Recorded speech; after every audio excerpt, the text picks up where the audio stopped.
Aktivitas vulkanik Gunung Anak Ranakah di Kabupaten Manggarai, Nusa Tenggara Timur, mengalami peningkatan.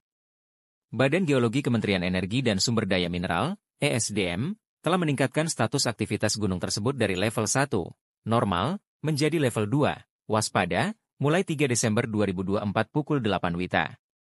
Berdasarkan laporan terbaru, pengamatan visual menunjukkan gunung api ini sebagian besar tertutup kabut tanpa adanya anomali signifikan pada asap kawah. Namun, dari sisi instrumental, terjadi peningkatan gempa low frekuensi, LF, gempa vulkanik dangkal, dan gempa vulkanik dalam yang mengindikasikan adanya suplai magmatik.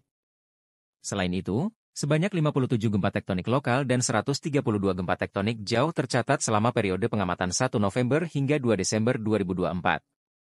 Dalam level waspada, masyarakat dan wisatawan diminta untuk tidak mendekati atau beraktivitas dalam radius 1 km dari kawah aktif Gunung Anak Ranakah. Pemerintah daerah dan Badan Penanggulangan Bencana Daerah, BPBD, juga diinstruksikan untuk berkoordinasi dengan pos pengamatan gunung api di Desa Warii dan Pusat Vulkanologi dan Mitigasi Bencana Geologi, PVMBG, di Bandung untuk memantau perkembangan lebih lanjut. Informasi terkait aktivitas gunung api dapat diakses melalui situs resmi Badan Geologi atau aplikasi Magma Indonesia.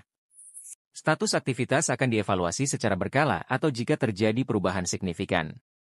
Meskipun aktivitas vulkanik saat ini belum menunjukkan bahaya langsung, peningkatan aktivitas ini menjadi peringatan bagi masyarakat untuk meningkatkan kewaspadaan. Kepala Badan Geologi, Muhammad Wafita N. menjelaskan, pemerintah daerah diharapkan dapat segera menyusun langkah mitigasi guna menghadapi kemungkinan situasi darurat.